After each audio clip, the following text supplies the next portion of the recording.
synodality in our ministry.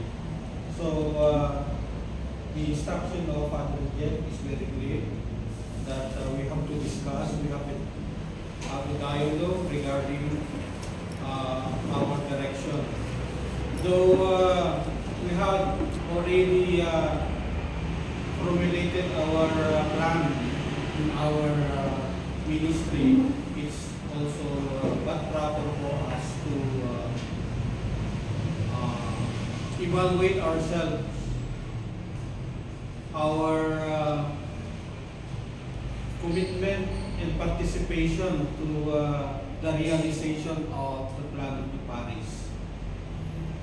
It is accepted that we don't really make our own. We always anchor that to the vision of the diocese.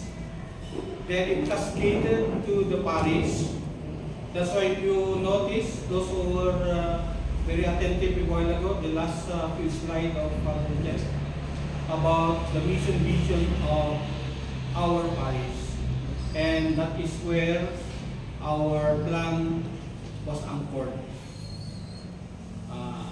I know that some of you here who are new, we will be giving you a copy of our plan, but for the old, I hope you have been reading what we crafted.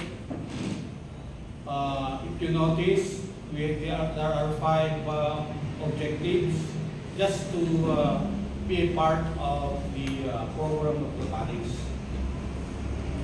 For the first 2 objectives, about making ourselves more abreast to our commitment in our ministry, we were able to come out with a guideline. Diba? That will control us regarding our attitude and our decorum or behavior as members of the ministry. Again, let me reiterate that our ministry is not an ordinary ministry. You have heard how Father Nicolai expound on our role because we are directly involved in the Eucharist.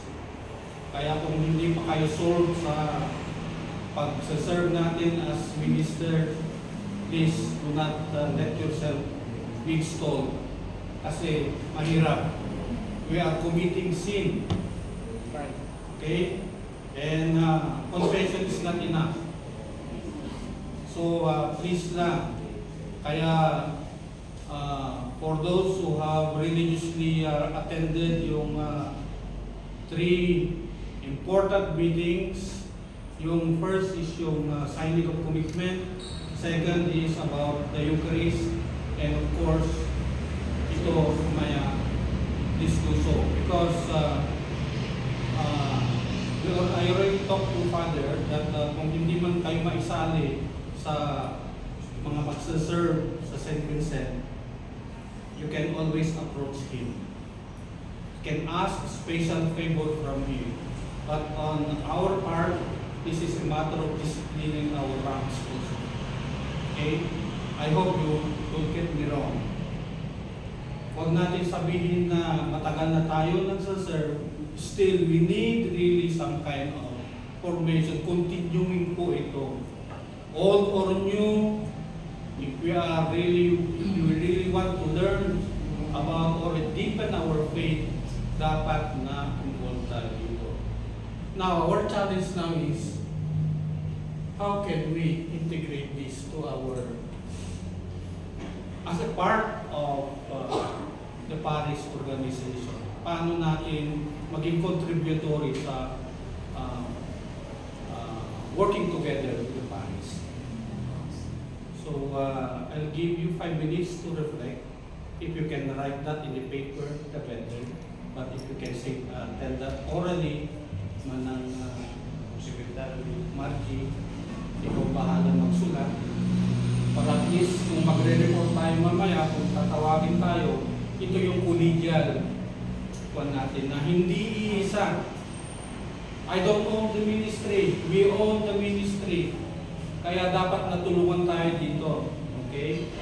Later on, we'll be choosing a new set of officers. Siguro, 1 year kasi ang upan natin para lahat tayo masubukan din maging leader. Okay? Kaya kung mayroon kayo napipisil dyan, chairman, vice, siguro secretary. Kung balak natin na mayroong funding ang kwan natin, then we will again kwan yung treasurer. Okay, so we will decide on that later, but we have to go first with this one. So 4 minutes is already gone, so we have 1 minute, so we have 4 minutes left.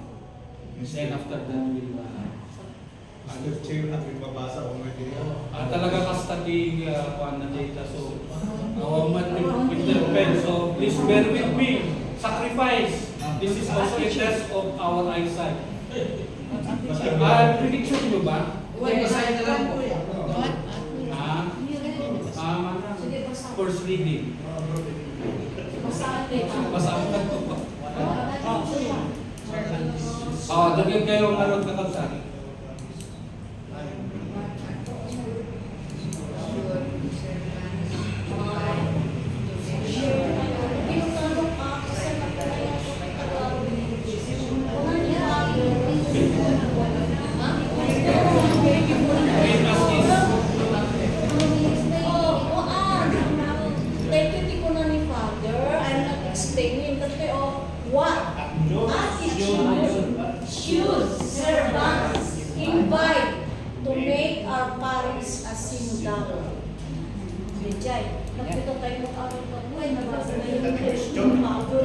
Nalipatan mo.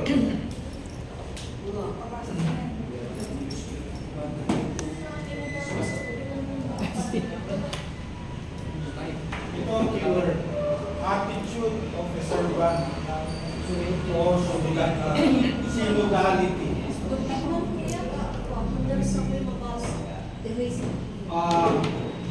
Aware na kayo kung anong ibig sabihin ng synodality. It's more on working together with the dialogue, sharing, and it has to do something about a concerted effort contributory to the success of our endeavor as ministers. So ano ba yung dapat na attitude na i-possess ng isang membro? Obedience. But at least we can work together. Walang nag-away-away, walang difference, individual differences, but we are working together. Ano dapat ang characteristic or attitude natin na ma-internalize? Brother? We have begin with acronym na PMA, Positive Mental Attitude. Okay, so you have positive mental attitude. Can you elaborate on that, brother?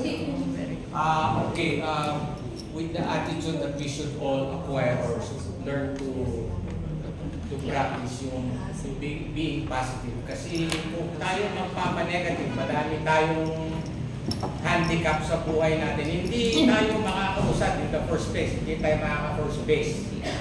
So we have to be positive in a way that we can work together by synergy. Meron tayong synodality. We have communion, we have the participation. Kaya dapat, when there is like a suggestion or there is an observation regarding on how to better ourselves, beginning with ourselves, kasi nga charity begins at home, so tayo yan. We begin with ourselves. Pag tayo na-improve natin yung sarili natin, hawa-hawa na yan.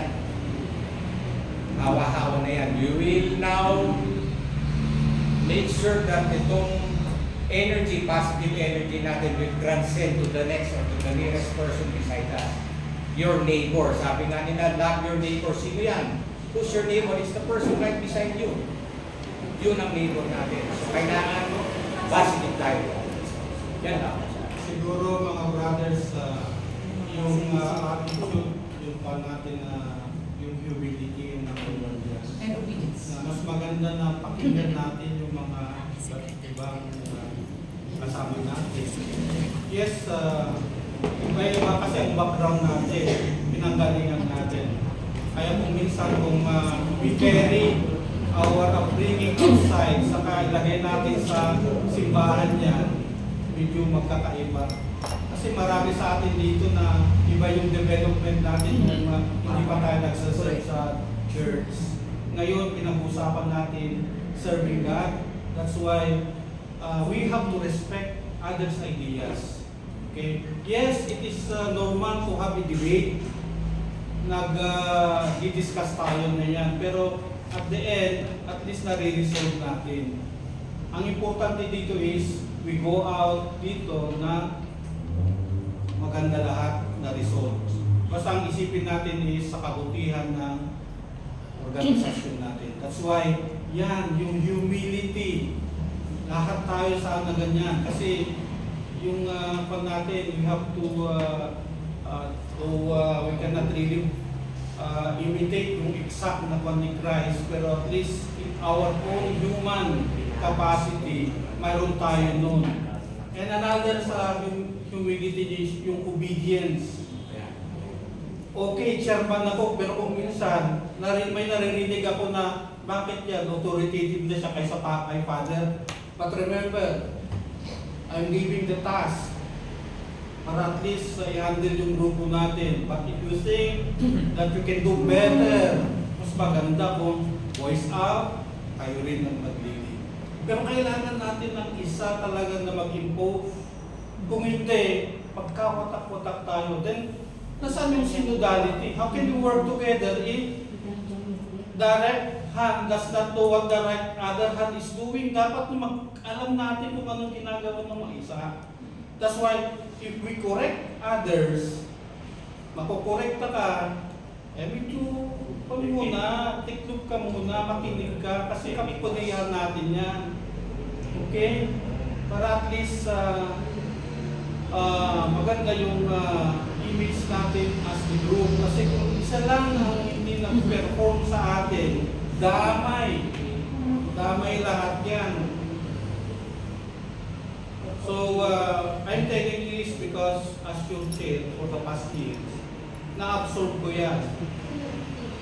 Sinasabi nila, yung mga ibang panisunat sa akin, ito ang observation nila. Pero kung minsan, mayroon akong kinukorner sa inyo, at least walang nagre-retaliate, nakikinig kayo.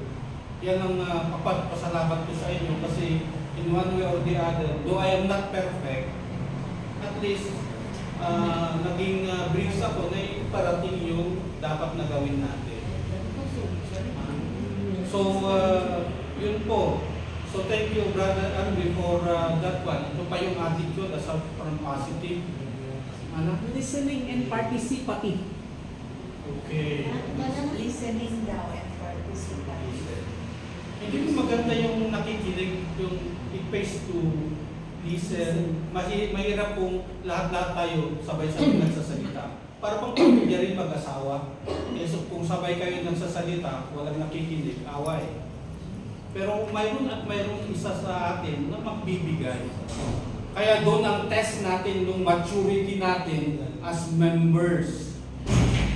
Kung makikita natin yung ex-grouping natin, medyo halos na natin yung panahon ng dinosaur. Kaya too sensitive tayo, di ba? Pero pwede ba natin i-set aside ng konti yan? For the good of service. Okay? So yan, attitude. So lumalabas na yung dapat natin na portray. Brother, do it. Sa bawat depende sa nambol at pagkakaya mo na maganda at pagkakaya tayo mag-iikot sa isa. Thank you, bro. Ate Susan. Treating each other with respect. Courtesy. Treating. If you expect others to respect you, you respect also others. Dalang manang Commitment. Number one. palagi natin sinasabi dito commitment. Mahaba nga yung spelling niya, pero it calls more than or beyond that Kaya going back to commitment, kaya nung first na nagpunta ng assignment, alam ko may mix okay doon regarding yung drogas, pero kung service talaga, dapat walang nangyayari dyan. Anyway, we will have time for that for proper arrangement later. Pero muna dito, brainstorm muna tayo kung ano yung mga dapat natin dito. Remember, we are sticking to yung objective natin that we identify attitude towards synodality. Para at least maganda yung parang natin. Yung year natin na magsasama-sama because in one way we reach to a point to understand. Mayroon tayong common ground na talagang ito ang guide natin, guiding light, na lahat ng mga membro dapat at least nandudod tayo lahat. Yes, Manang? Faith, hope, love, and unity. Yan po ang kailangan. Yung apat na po yung sa isang server. Faith, hope, love, and unity. Ano yung spelling mo ng faith, Mama? Faith. May I yun. Kasi iba yung F-A-T-E. Kasi iba yun. Faith is more on yung pananampalataya or yung away. So, medyo malalim yung sinabi na ate, pero these are also things na embodied sa ministry natin. Okay. So serve with faith, with hope, love, and humility. Faith, hope, and love. Dapat Love and humility. Yes, Brother Anthony. Yung synodality sa Corpus Corporation, maganda na yung ginagawa yun. Recognize na po kami ni Pope Francis sa amin. Pupunta na po kami ng mga iba po. Sinabi ko lang sa iyo, doon sa Balok. Pupunta kami. Umalis na kami po kahit sa Corpus. Kaya lang may plano ng plano. So, ano yung attitude towards that? Pag-plano yung mga pinaplano na po namin yung buong year na kung saan ka pupunta. Visiting. Visit po ako sa Nagalisan,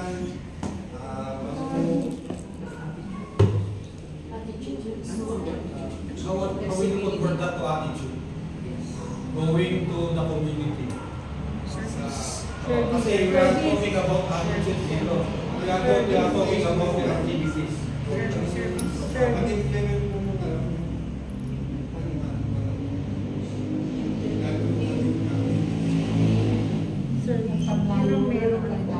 How can you guys Serenity. can capture that system?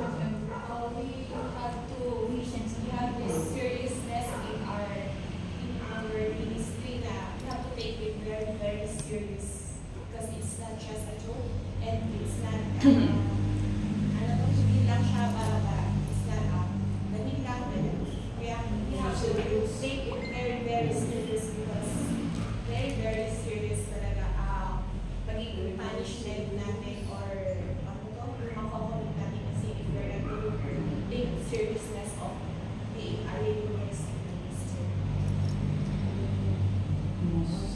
By the way, we acknowledge yung mga brothers sisters natin na nasa dito. May I request you to please stand up.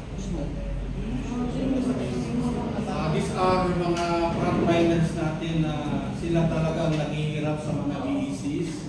So we give commendations sa yung mga brothers.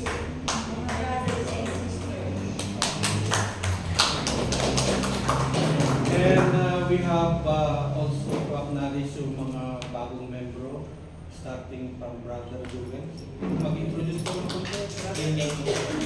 siya ang bago na magsaserve sa St. Vincent. Brother, Ako po si Brother Freddy Pasa. si Ate Ella. Ako po si Adela Sanzano. So, bali tatlo ang may dagdag sa atin. Sir po. Si sister. I'm Wilhelmina Tagle. okay.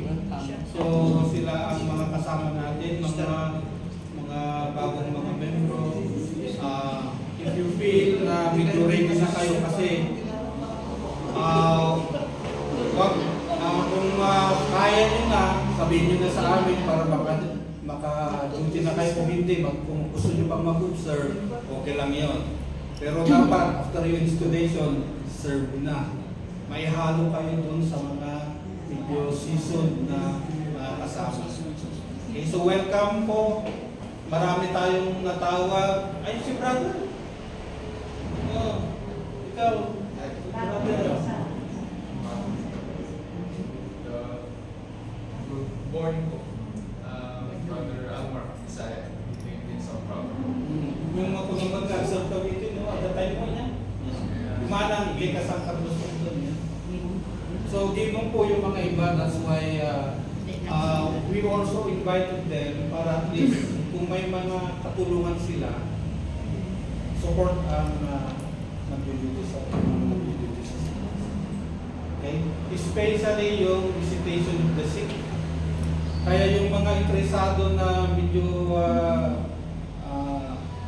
gusto nyo mag-sacrifice na pupunta sa mga sick, I am assigning Brother Warley to train you. Kung sasabihin niya na okay na siya, then we'll talk to Father para ma-commission kayo to visit the sick. Kasi iba yung ritual niya, and mayroon kayong may gagawin na mga preparation, kasi you have to prepare your own masjid. The proper way. For those who attended last meeting under Father Nicolai, mayroon siyang binigay na maliit na libro na guide. Pero that's not enough. Dapat na sanayan yan para iba kasi kung nakaharap na kayo sa may sick. At mayroong procedure. Hindi basta-basta. Remember, warning to everyone, even maski na lay minister ka, you are not allowed to get yung host dyan. Always ask permission from the parish priest. Whether you have a good intention or not, please ask permission from our parish priest. Not me. Okay? Parish priest, palagi yan. Clear ba? So, huwag niyong pakialaman yung tabernacle na kukuha lang doon. Okay? Ang authorized lang ang magbubukas dyan during break ng misa is si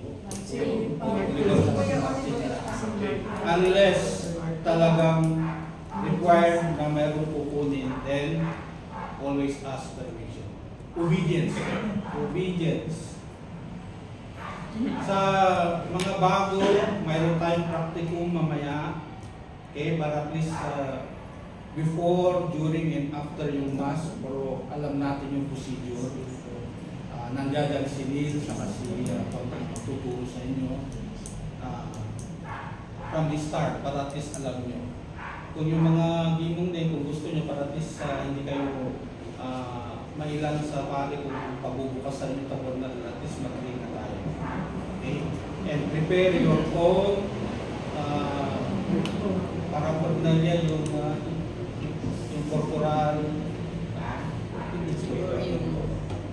So, going back to this, so okay na ba yung attitude? Did you identify? Kindly read mga ano yung mga attitude towards Unida? Sabi ko nung iba, positive attitude and humility from church. Their upbringing dapat of dating dalhin sa church kung ano yung naging problema sa bahay at yung attitude mo medyo hindi na maganda. Then, listening and participative to one another. Bigayan, must be mature as members or set aside conflict. Sabi ni brother, dapat antay-antay tayo, walang nauna, walang ako yung seniority, ako dapat ang masunod. Kasi ako nauna, dapat bigayan tayo, nagtutulungan kung ano yung pa. Then, treating others with respect, sabi ko lang. Ibig sabihin, for example, respect kung ano yung bakit hindi siya nakapag-serve, listening, with humility, kung ano yung reason niya, bakit hindi siya nakapag-serve, at respetuhin natin siya kung bakit siya hindi nakapag-serve sa ganung oras. Faith, hope, love, and humility, sabi naman ni sister. Tapos, visiting, sabi naman ni brother, visiting and implementing. Sabi niya, tapos, commitment, sabi niya Ate Virgie, nandito. Sabi, tapos, respect each other's weaknesses. Kung kunyari, siya medyo, hindi siya nakapagpunta kasi may sakit siya, gano'n, we must respect each other. At saka sabi gano'n, treating or giving gratitude, gano'n. Ay, ang galing mo pala. Thank you naman, kuya. Tinuruan mo ko yung ganito gagawin pa na kasi hindi ko pa naman alam. Dapat may mga gratitude din tayong binibigay sa ating bawat isa. Kasi yung gratitude is uplifting naman po yung pagkatao natin. Ate, galing mo kanina gano'n. Kuya, thank you naman nandiyan ka kasi sinuportahan mo. Ganun. For example, pinagalitan si Father, wag mo naman sabihin na pinagalitan na nga, lalo pa siya dinadam. Ganun lang si Father. Gaya ng mga ginagawa ng mga kuya sa amin. Doon kasi lang ni Father. Kaya sa akin, medyo na-boost yung aking self-confidence kasi babae kami, mabutungan. Nung nakikita ko, nag-observe ako, kaya pala natin. Ganun. Basta yung serve it with faith. At saka yung, pag nagsaserve tayo, dapat ikuan din natin. Yung conscience natin ba? Tingnan natin kung am I worthy na pumunta sa altar, magbibigay ng ganito. Kung alam mo naman sa sarili mo na medyo hindi ka worthy, di ba? Bakamat kasi kabubutan, ibigay mo dyan. Talaga na, God in Christ. Sometimes, adangay, Kuya Jay, dito lang hindi, kasi lang yung ghost bump. Kasi lang nervous ka, tumakda di palahibon mo, dati may isang tao, na mga worthy na i-receive na DJ. Tapos,ag-reflect ka niya, kasi lang ang kayo na ito, kung ni Father na do not give. Kaya, kung may mga do not refuse, sabi ni Father, we have no right to refuse na ang mga ikan isuna. Give it, sabi na ni Father Nicolai. That obedience, the last obedience, we must be obedience. Kung ano yung mga sinabi ni Father, kasi yan yung root na kasalanan natin yung obedience. Dapat we must be obedience. Kung yung baga ni Father, true brother, kasi siyempre, so brother, na mag-naramitin dito, ang nanapagpipini, ang pumat na ibagakan niya yung message na mag-naramitin, brother. Kaya, that's only, natapin na yun, para mag-sharing tayo.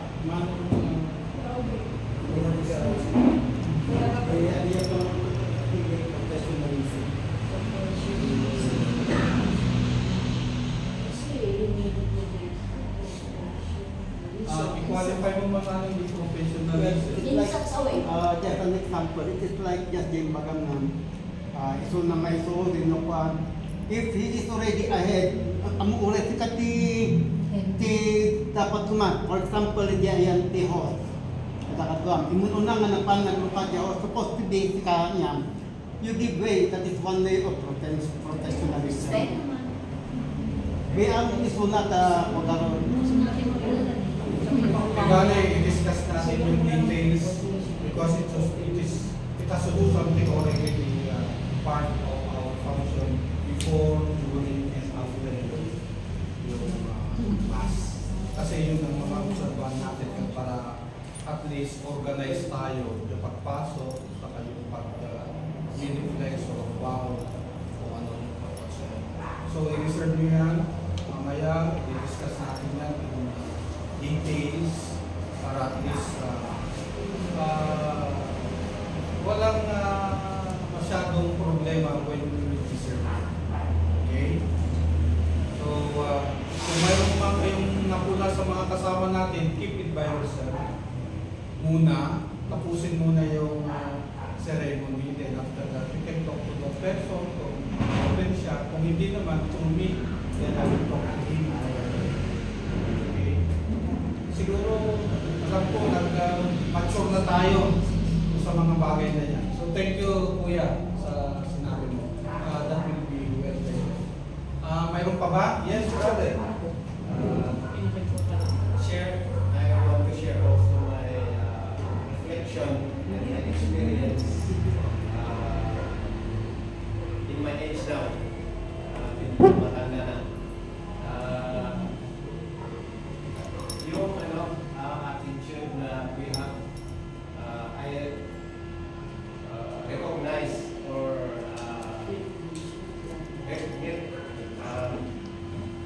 recognize that God is love. Yes, created us because of His love, and love that we have to,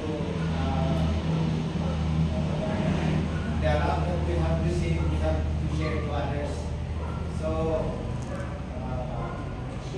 while being members of this ministry, kung magbibigay ka, for example, for me, magbibigay ako sa isang seat na host ka, kahit malayo o marami, sabi ko, kailangan gawin totoo kasi this is one way of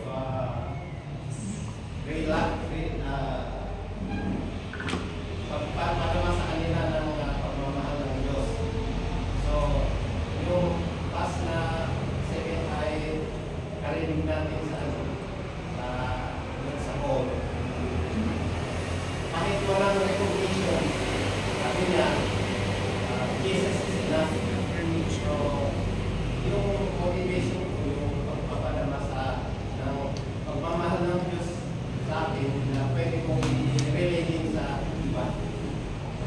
Yun ang ano sa reflection ko sa pagsali sa ministry natin. Basta importante yung mga brothers at sisters. Gawin lang natin yung tama. May I invite you sa mga ministries sa pagmamahal ko. Doon tayo magigising kung ano yung power ng Eucharist na yan. As they keep on telling us, mga pare, that if we don't believe that the body and blood of Christ is nasa Eucharist, mahirap na tayo mismo ang kadi-distribute, may hindi tayo convinced. Kaya kung nararamdaman natin that we are not worthy, maski na nakabihis na tayo, please, mas magandang umatras muna and do reflection rather than performing our task na para mag-compliance, na para makapag-duty lang. Please, we go beyond. Iba kasi yun sa atin. The moment na na-feel ninyo yan na yung worthiness natin na nagsiserve at dinidistribute natin yung body of Christ, that's already something. We feel it. Kaya kung hindi tayo compose, please na pakiusap. Mas maganda wag na lang. Sabihin na lang sa mga kasama natin. Kaysa pinipilit natin yung sarili natin. Do I expect na yan ang sa akin? Kasi ako, I'm not excuse that. Kaya parang meron akong pinagsabi na kasama, brother, kayo muna. Medyo tayo muna. Especially kung alam ko na medyo, I'm not worthy. Buti na lang, lahat tayo nag-confess ngayon. Kasi kung hindi tayo nag-confess ngayon, I think we are not worthy. Kasi dapat na-clean yung conscience natin bago tayo ma-install mamaya. Pwede pa kayong magpahabol mamaya, baka meron pang pari dyan. Huwag nagsiserve kung alam natin na hindi tayo nag-confess. It's our obligation, it's our vow na before we commit again. Remember, 1 year, pero it does not mean that we wait for 1 year again. Basta mayroong program na confession, do it. The more we confess na, the better. Diba? Brothers and sisters.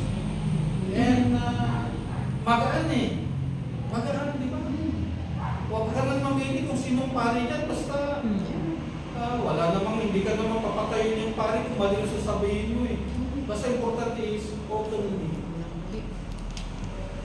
We are submitting ourselves to the Lord. Kaya kasi nagsasalita na. So, yun. And finally, we will eat here kung mayroon kayong makuha yung pagkain nyo dito. Then we will continue until 1:30.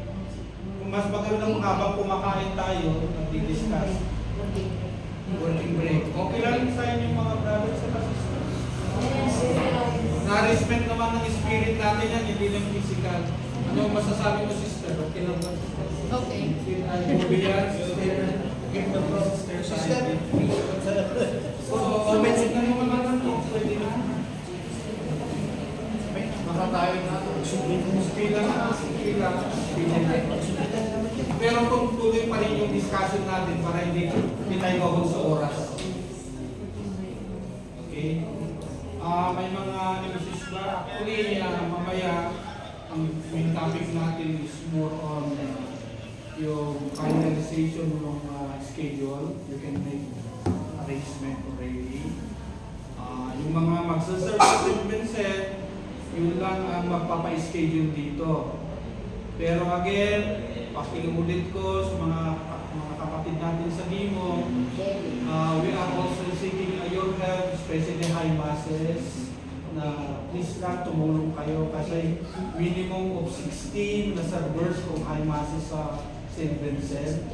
Eh, maraming mga parishioners na kulang ang mag-serve. Marami tayo na-invite pero medyo mayroong hesitation, which is para maintindihan natin. Okay? Kami mga September na po ang start namin. Commissioning na. Schedule muna. Mga bago. Oo, mamaya. Mana nga pa kapag tayo dito na? Suli tayo ba dyan? Ay, yung si nasaan na si? Kita niyo yung sitwasyon niya? Babalik tayo doon. Anong sabi ate? Babalik ba tayo doon? Oo.